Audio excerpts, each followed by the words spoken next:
তিস্তা সেচ প্রকল্প উত্তরাঞ্চলের রংপুর, দিনাজপুর, নীলফামারী এবং লালমনিরহাটের অনেক অনাবাদির জমিতে কৃষিকাজের বন্দোবস্ত হয়েছে এই তিস্তা প্রকল্পের সুবাদে।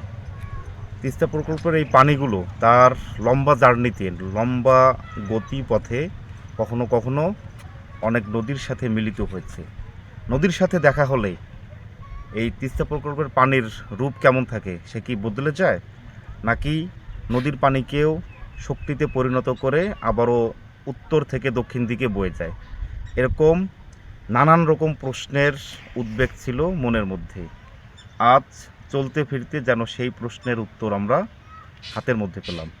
যেমনটি বলছিলাম, তিস্তা সেচ প্রকল্পের এই পানিগুলোর সুন্দর একটা উত্তর খুঁজে পেতে আমরা যখন যাচ্ছি এই পথ ধরে, আমরা ঠিক বর্তমান যে জায়গাটিতে অবস্থান করছি, পূর্ব পশ্চিম হয়ে চড়ালকাটা নদী কলো কলো ছলো ছলো রব তুলে বয়ে যাচ্ছে। তার উপরে দিয়েই তিস্তা প্রকল্পের পানি চলে যাচ্ছে। কারো সাথে কারো মারামারি নেই, কাটাকাটি নেই, দ্বন্দ্ব, ফাসাদ, হট্টগোল কোনোটাই নেই। নিজ গতিতে নিজের মতো করেই চলে যাচ্ছে, এমন একটি ব্যবস্থা করা হয়েছে এখানে। চড়ালকাটা নদী নিচ দিয়ে পানি চলে যাচ্ছে, তার উপরে তিস্তা প্রকল্পের পানি।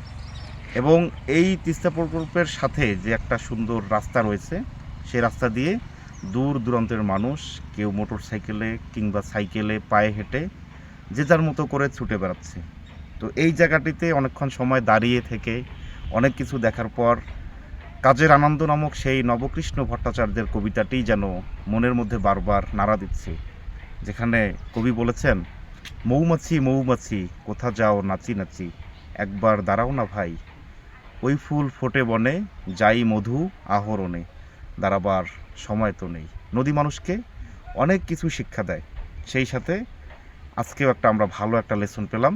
যারা হাতে নাতে হাত কলমে চোখে এরকম একটি দৃশ্য আপনারা দেখতে চান, তারা অনায়াসেই ছুটে আসতে পারেন নীলফামারীর জলঢাকা উপজেলার খুঁটামারা ইউনিয়নের হরিশ্চন্দ্র পাট কেন্দ্রিক চড়ালকাটা নদীর এই জায়গাটিতে। কি আসবেন তো? চলে আসুন। ধন্যবাদ।